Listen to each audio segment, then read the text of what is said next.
What's up, y'all? I started working on the truck. I wasn't thinking about it and just came in this morning and went to town. I didn't think about setting my camera up, so I apologize. We got a bunch of stuff already tore apart, but I got this thing up on jack stand, started checking it out. It's got an oil leak, oil pan's leaking a little bit, and the engine mounts are absolutely annihilated. So I'm gonna go ahead and yank this engine out. We're gonna put a new oil pan gasket on while we got it out, clean everything up, check for any other oil leaks while we got it out, and clean it up, put a fresh coat of paint on it, stick it back in. I'm gonna put new engine mounts in as well. The exhaust header gaskets, typically that's a constant source of entertainment. You're constantly chasing header leaks. This truck surprisingly doesn't have any exhaust leaks on it. So we're gonna put new gaskets in it and hope for the best. I don't see any issues. The headers look to be in decent shape. There's a couple of dings and dents in them, but it's nothing that's really gonna detune this thing too much. If this was a very high horsepower engine, I'd be worried about it, but this thing's probably making 300 horsepower, maybe 350 horsepower at the crank. So I'm not really too worried about it. So let's go, man.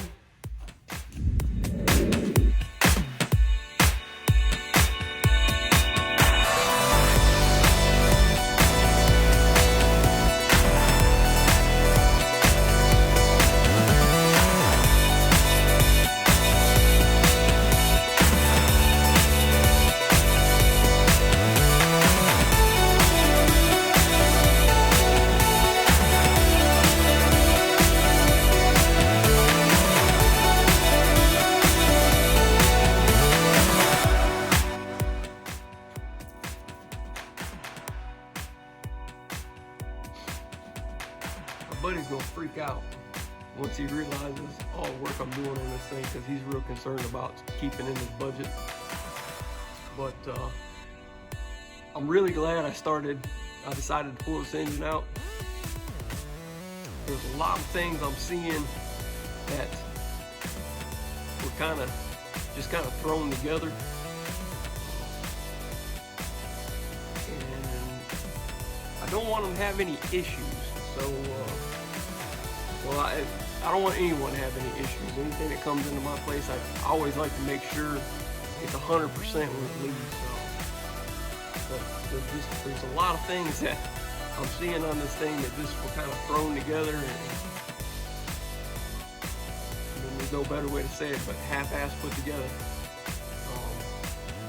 I also found out, we were talking about, we were kind of going over the truck about having a lowering kit on it. It looks like it has 3-inch drop spindles, but the springs, they just cut a set of stock springs, or they cut a set of lowering springs. You can see where they were either cut with a hacksaw or chop saw or something.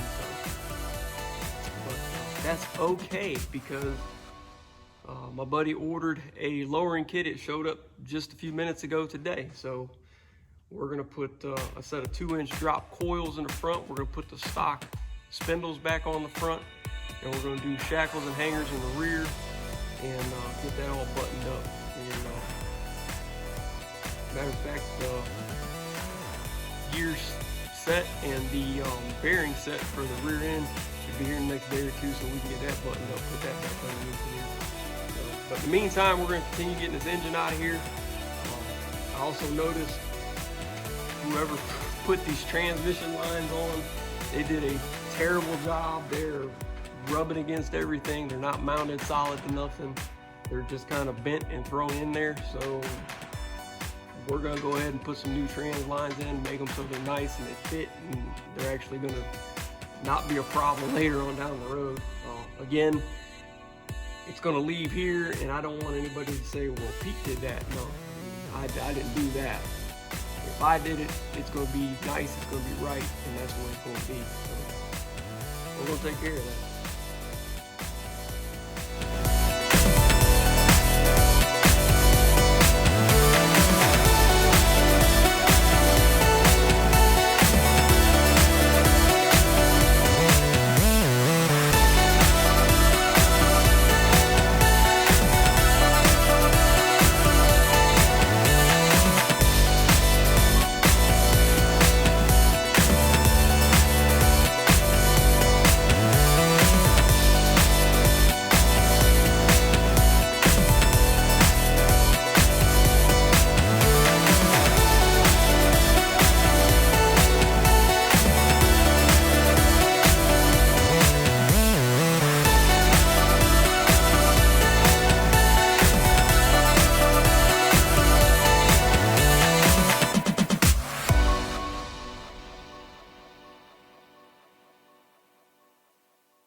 All right, so got the engine yanked out. And like I was saying, this thing had some oil leaks, and the main reason I was gonna take it out is because the engine mounts are really, really, really worn out and really bad and collapsed. I don't know if y'all can see. A little bit, oh, I can't reach it. But as you can see, them things are in bad shape. So we're gonna go ahead and replace those. And being this thing, the oil panel gasket was leaking, you know, you get the engine out of this thing an hour, hour and a half.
I'm glad I pulled this thing out.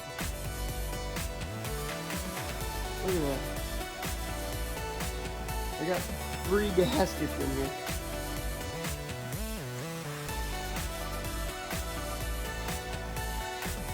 Three gaskets. Wow.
So what I was talking about when I said we got a wiped out cam, if you can see, let me see if I can get this in here. See how this one's nice and flat? and then this lifter has a concave to it.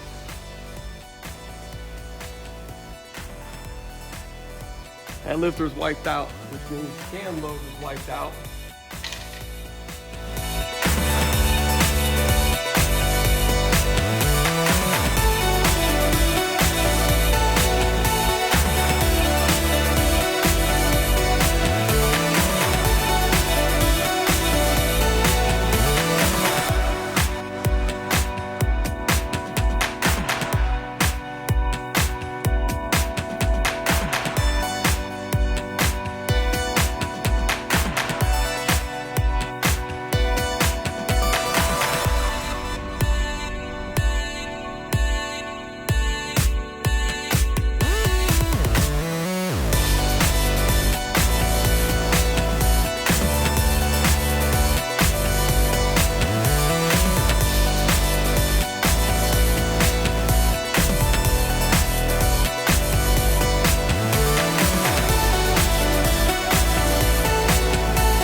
Okay, so we have huge problems.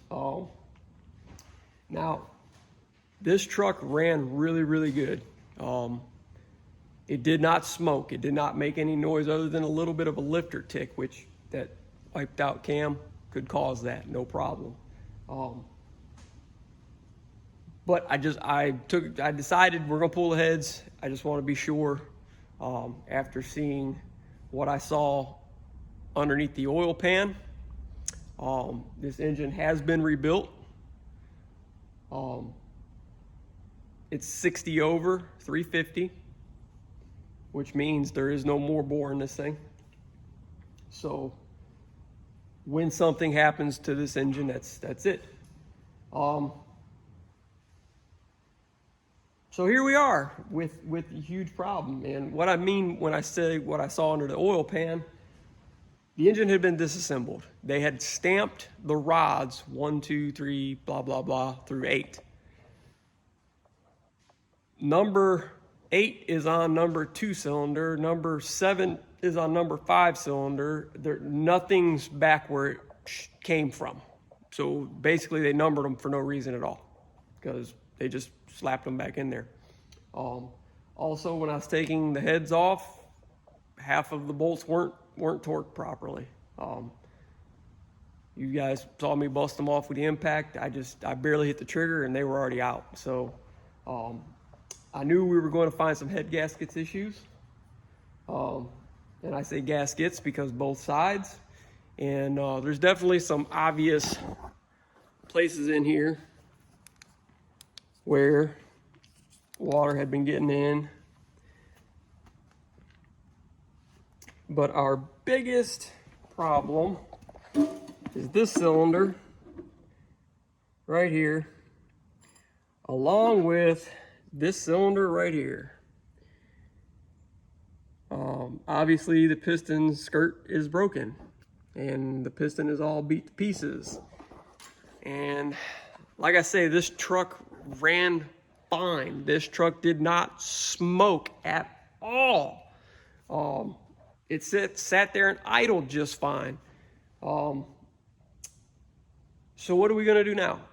I don't know. Basically, this engine needs to be fully rebuilt. And like I say, a 60 over, to my knowledge, you're gonna be re-sleeving the block. And it's just not worth putting that money into this engine for what we're gonna do with this truck. This truck is just going to be a cruiser. So a high horsepower engine, we don't really need that. And in all honesty, I'm gonna suggest to my buddy, we go to one of, either the orange parts store or the green parts store, and we just get a remanufactured 350. You can get them for $1,000 to $1,200. You can't beat that.